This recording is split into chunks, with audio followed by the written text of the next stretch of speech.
Welcome back to the channel. Today I wanted to share a little bit, something personal with you all. And we had a loss in the family. We lost my dad March the 7th, just a couple weeks ago. And I just wanted to do just raw footage. I'm not going to do any editing.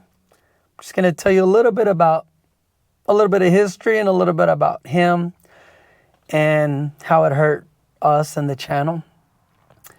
And I'm going to try to stay strong. I already ugly cried. I already broke down a few times, or more than a few, I would say. But I wanted to share this with you all. Again, no editing. If I mess up, I mess up. This is just raw footage for you viewers and my subscribers that I appreciate, the support. Well, my dad, he was an awesome man, and I'm not just saying that because he was my dad and because he passed away. Everybody was a great man when they passed away, but my dad really was, and the people that knew him know it. He started, it's funny, his story, how he started learning about cars. He is from Zaragoza, Coahuila, Mexico. That's where he's from. And his dad, my grandpa, knew the owner to a mechanic shop there in town. And he took my dad. My dad would tell me the story. He said he was about 10 years old that he can remember. And his dad took him to the shop and asked the owner if he would let him work there. The owner said, well, I'm not sure what all he could do, and I can't pay him. And my grandpa told him, oh, I don't want you to pay him. I just want him to learn. Just be a helper. He said, sure. My dad said he started learning. Of course, they did overhauls and they worked on everything. It was a mechanic shop. And my dad started learning, and then he started getting paid because he did a good job. He started learning a lot. And my dad would tell me before long, he knew what he was doing. He learned it. And my dad was a hard worker. That really hard worker. He worked hard his whole life. He said after a while, he started getting paid more than the adults in the shop. Some of them didn't like it, but he did a lot of work. Well, that's how he started learning. That's where he learned to do all this stuff. He was my carburetor go-to guy. That was my dad. If I needed it cleaned, I'd tell him, Dad, I need to clean this carburetor, but my dad would do it for me, or I would do it with him. But he was always there because he knew how to set the float. He knew everything, how to clean it all, tear it all apart, linkages, and put it all back together. No problem. And that's how he started. And then after that, I remember he telling me a story. He started delivering bread for this man that sold bread over there in Mexico, this little town as well, same town. And he said it was an old truck. He told me the year, model, everything, but I don't remember. I can't remember. He told me this story a lot of times. And he said to keep it straight going down the street, the roads, he had to turn about halfway this way, halfway that way, just to keep it straight. That's how old and worn out the truck was. But he got a GTO himself, and on the channel, we gave him I'm sitting in his red GTO right now, just sitting out here. It's a Saturday. It's windy, cloudy, just gloomy, and just came to start it for him, just to keep it running. And give me a second. I said I was going to be strong for the video. I'm trying, guys. Anyways, he had a 68 that he had for years. He had it when he was single, when he was dating my mom, and when they got married, he had it. So they have a lot of memories. And he would tell me about this GTO all the time. He would tell me about this GTO and stories, and my dad, he would race it all the time. And he said, back then, if the cops saw you, start following you, my dad would just hook it. He'd take off, and he just said he crossed the border to Del Rio, Texas, and he was safe. He'd do that all the time. My dad was kind of crazy back then, apparently. But he'd race all these cars in his GTO. And my dad, he just said that car, it was just hard to beat. He said all these other guys thought they were cool with their cars they bring over from the U.S. He goes, and I would just burn them. And he loved it. He always told me stories about it, and he always that was his dream car. But he wanted a '69, so that's why we bought him this red car. We bought it for him on Father's Day, 2023, and he wasn't sick, or we didn't know he was sick yet. So we did it because we wanted to do this for him, and he got to enjoy it a few months before he started getting sick. But I'm glad we're able to do this for him. This is special. And I don't want to make this video too long, just quick, raw footage so you guys kind of know what happened. Well, enough about the car and all that. We got him this car and he enjoyed it. He loved it. But he started where some of the foods, he would tell us that they just wouldn't set right in his stomach. Like foods that he normally would eat or liked. So we didn't think much of it. We just thought maybe, our bodies change as we get older sometimes. But I did tell my mom, if this continues, we need to take him to the doctor. But my dad was really hard-headed. Really hard-headed. He didn't want to go to the doctor because he would say, if you go to the doctor, they're going to tell you something's wrong, and then you're going to go downhill from there. That's what he would always say. So we could never get him to go just get checkups or anything like that. It was hard to do that. Every once in a while, he'd do just blood work, that type of stuff. But any other checks? No checkups. And towards the end, he started to. But, I guess kind of late. But he started with that. And then on Monday, September the 25th of 2023, he began getting more sick. And I remember the date because I've gone through so much these last few months. That same exact day, got a phone call. Me and my wife are going through a divorce. And that day, I got the phone call. Well, actually, it was my sister and my mom. She didn't call me. She called them and let them know that she was filing for divorce. And that's the same day my dad started getting sick. Same exact day. So I've been dealing with divorce and the sickness of my dad. So I've been going through a lot. So much that I don't know how I've handled it all. I just don't know how. Somehow I've had the strength to handle it. Some days, barely. But it's life, I guess. And someday I'll tell you about the divorce thing. Someday maybe. It's a whole different story. And that would take probably a long time as well. I'll try to make this short. But so he started getting sick. And what he had was just diarrhea. He started having diarrhea pretty much nonstop. He had to go. And we told him, you need to go to the doctor. You can't be with diarrhea that long. My dad was hard-headed. And he would just, I'm going to be fine. And he'd try to eat and he'd try to just replenish. But he started getting real thin, really thin. Well, my dad is hard-headed, like I said, was hard-headed. But on December the 9th, we told him, okay, we got to take you to the ER. He was so thin, you could see his bones. And we told him, that's it. Like it or not. Well, he agreed. We took him in. They kept him in there from that Saturday until Thursday. And they started saying they thought it was pancreatic cancer or cirrhosis of the liver. So we were like, wow, we just never thought about cancer, in our family, immediate family. And we started getting worried. So did he. But he said, I'm going to be fine.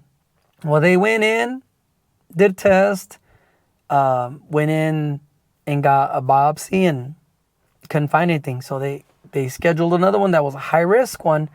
My dad wasn't sure, but he went ahead and did it. No, they didn't find anything either. So we thought maybe it's something else. Well, he kept going down and down and down. All he was eating or drinking was broth, just stuff like that he just couldn't hold food down. So we started getting more and more worried. And we took him to the ER on a Friday, I believe. I don't remember the date, but we took him on a Friday. They checked him. He said they gave him some fluid. He was a little bit dehydrated, but not dehydrated enough to put him in the hospital. So they sent him back home. And then after that, he was throwing up. Well, right before the ER visit, he started to throw up. He couldn't hold much in anything. So that's why we went back to the ER. They said he wasn't very dehydrated, send him back home. He was okay for a little bit. And then he started throwing up again. So we said, okay, we have to go to the ER. He did not want to go to the ER. So I remember it was on February the 18th, Sunday, February the 18th. He got up to go to the restroom. On the way back, he was falling. He couldn't hold himself up. And I got scared. I grabbed him, pretty much held him up, carried kind of to his bed, told him we have to go to the hospital. And he said, no, not right now. I said, well, tomorrow morning, you want to or not, we have to go. We have to. You're not going to make it. And he said, okay, tomorrow morning. So I remember Monday morning, the 19th, February the 19th. Got up, we're getting ready. He was getting ready to go. He couldn't sit up that morning. We were trying to help him up, and he couldn't hold his upper body up. So we're like, okay, we have a problem. He wanted to go to the restroom. And then he said, we'll leave. So we got him out of bed, holding him, of course, and then he fainted on us.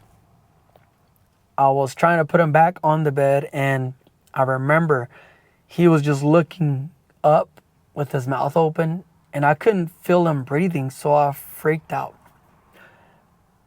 It's just awful to see a loved one like that, you know? And I called 911. It was at 9:58 in the morning. Called them. As soon as EMS were on it, them guys were here. I'm talking about, I don't think it was 2 minutes, and I'm not kidding you. They got here. I remember I was crying. They came in. I was telling them my dad needs some help. I helped them carry him and get him on the stretcher. My dad came back too, and my mom was yelling at him, moving his face, and he kind of came back. And we're like, Dad, we gotta call. I called the ambulance, and they're coming to get you. We gotta go to the ER. We took him in. Doctor pretty much said, he's too weak. He told my sisters, I'm not saying he's gonna die today, but I don't know how many days or what. So that we were scared. My dad means a lot to us. He's done a lot for us. We do a lot for him. We did a lot for him. So they took him to ICU where he was at. That following Friday, we had the scare of our life. He started getting really sick, started throwing up blood. A bunch of nurses came in and told us, this is the end of life. Like, this is it. We're like, no way. It's just no way. And we stayed up all night. My dad was so calm. He kept telling us, I'm going to be fine. We're going to be okay. It's going to be okay. We were freaking out. He was just calm as could be. He was praying. And we were awake all night. My dad kept going. And we said, the nurses were like, this is it. They were telling us pretty much he was about to die. We kept telling them, we still have hope. We're going to walk out of here together. I said, well, never lose hope, but they didn't think that was going to happen. Well, my dad got better. He started getting better. They started getting him off of meds. And we told him, you got to get your strength, Dad. You got to get them muscles back that you used to have, because we got to go somewhere else and get some help. We told him, we'll take you to Houston, Dallas, wherever there's bigger hospitals, or I don't know, wherever he wanted to. So he said, I'm going to eat. I'm going to get better. My dad did. By the following weekend, by Thursday, he was up and walking. And the nurses said, that never happens in this floor. Everybody was so excited for him. He started getting up. He was drinking, water. And he went through some more tests, and they found, because he was having trouble swallowing, he had ulcers, solid ulcers. So then we told him maybe it's not cancer. We kept saying that because a doctor finally said the liver was too good of a shape. It was too good of a shape. I can't even talk, but no editing. And for it to be cirrhosis, so they scratched that out. When we went back in the second time, there was a doctor who was really rude. He said, what do you want us to do for him? Look at him. And he was just rude. He said his liver had shrunk this big. And I asked the surgeon about that. Let me take a look, he said. He looked and he said, the liver looks great. It's working fine. It looks good. I was like, I don't know who do you believe? It's crazy. And if you don't have money to cover or insurance that pays well, you don't get much help. I don't know. I don't want to get into all that. But anyways, his main doctor came in and he helped him a lot. He did help a lot. We started showing him how he was getting better. And he said, we thought, you think maybe it's not cancer? And he said, maybe it's not. Well, maybe we're going to look for other things. And they started checking for all kinds of things, testing for everything. But he said some of the tests takes weeks to get results. And he said he didn't think we had weeks. Well, that Sunday, Dad started going downhill. Sunday, Monday was a little worse. Tuesday, we noticed it. By Thursday morning, I got a call at 4:20 something in the morning. I think it was 4:24 a.m. My sister, which had stayed there that night, we all stayed, shared, took nights here and there. She called crying, so I thought, oh, this is it. She said they don't think he'll make it till you guys get here. I got ready so fast, headed out. I was there. My dad lasted through the day almost, but they said they needed to start taking meds away. Hardest decision, but we told him it's not our decision. He still knows what's going on. He's coherent. So we asked him. I didn't know how to, but I asked him. Told him that the meds, they're saying the meds were keeping him alive. And they're asking if he wants them to start cutting them down and see if he, they say that he's going to go downhill, but if he wants to, they can do that. Or if he wants to continue fighting, they can leave him on. My dad, I remember in Spanish, but he told me to give him a minute. You imagine somebody asking you that? I can't imagine. After a little bit, my dad said, I want to keep fighting. I said, okay, Dad, that's all they need to know. If you want to keep fighting, we'll keep fighting. And I told him, don't take anything off. He fought for a little bit longer. We talked to him up to the last maybe hour or two when he was just asleep and he started really breathing. It was really labored. Towards the end, he started rattling a little bit. So they said, this is the end. He started moaning in pain. So we said, okay, go ahead and start cutting down on the meds. We don't want him in pain. We got to give him something for pain. So they gave him for pain. They turned down the meds and he didn't last. He started just going downhill from there. I don't remember exactly, maybe 45 minutes tops. I doubt it was the hour, but somewhere in there. My mom, all my sisters, and myself were there. I remember I had my hand on his forehead till he took his last breath. And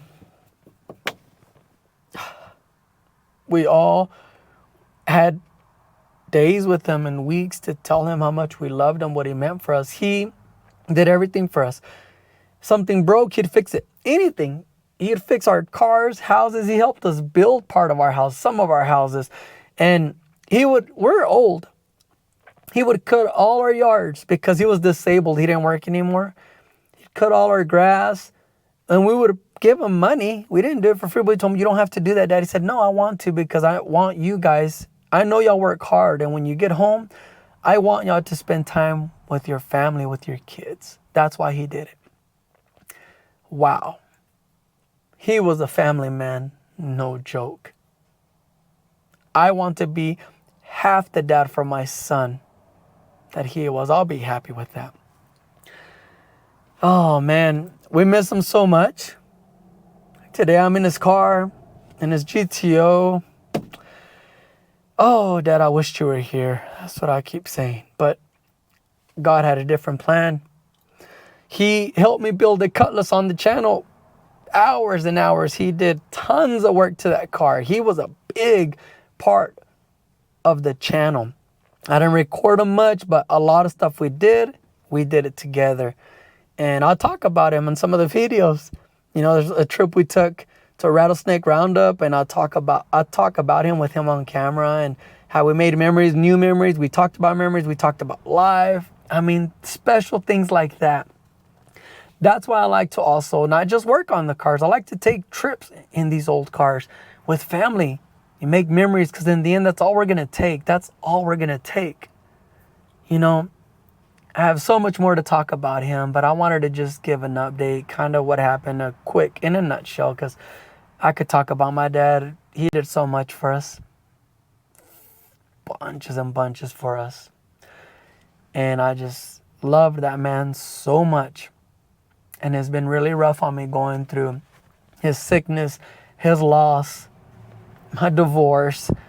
But, man, I got to continue forward. Got to continue forward.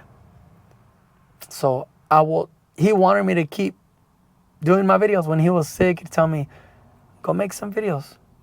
Go shoot something. And I was like, well, I don't know, Dad. I wasn't really up to it. But every once in a while, I got out and did a video here and there. But he wanted me to continue. I would catch him sometimes coming home, and I'd walk in his house and he'd have a video of mine. He was watching Cutlass Vibes. True supporter right there. And I was like, man, Dad, it was awesome. We had good times. A lot of good memories. Man, we did a lot for him. He went on a lot of vacations with us. You know, they didn't have the money. I didn't have much money either, but I told them, let's go. They didn't have to worry about anything. And my sisters, all my sisters did a lot for him, and my mom. They've done a lot for the family. We're a very united family, really close, family oriented. I hope I can raise my kids the same way. I just hope. But thank you so much. I'm not going to edit. I just wanted to share a little bit. I have a lot more to say, but it's already 20 minutes long or plus, and I don't want to bore everybody. So thank you so much for the support. I will continue with this GTO, hopefully do some videos and do something with it, the Cutlass. And I appreciate all of you for the support. I really miss my dad. And you just got to keep going forward, and there's nothing you can do. I've already ugly cried a lot. But we got to be tough. I got to be tough for my family, for my mom, for my sisters, because they're still here. And even though sometimes you feel down, you have to be strong for the ones that need you, your kids. And I'm going to do just that for Dad, because I know he wanted me to do that. He taught me well. Man, quick thing I wanted to talk about him. We'd go to the beach, and my dad had taught us one thing: be who you are. No matter, don't follow the crowd. My dad would be at the beach in Florida. He'd be with his cowboy hat, long sleeve shirt, Wrangler jeans, and boots. People would ask, can I take a picture of you? People from all over the world. My dad would be like, sure. And he just thought it was cool. People wanted that picture, but probably because this man was in all cowboy stuff at the beach and nobody else was. But it didn't matter to him. That's an awesome thing for us to take with us. Who cares what anybody thinks? You be yourself wherever. Don't follow the crowd just because everybody wears shorts to the beach. That doesn't mean you have to. Perfect example right there. Just wanted to share a few things. Like I said, a lot more. Maybe some other time I can share some more. Thank you very much for all the support. Thank you so much.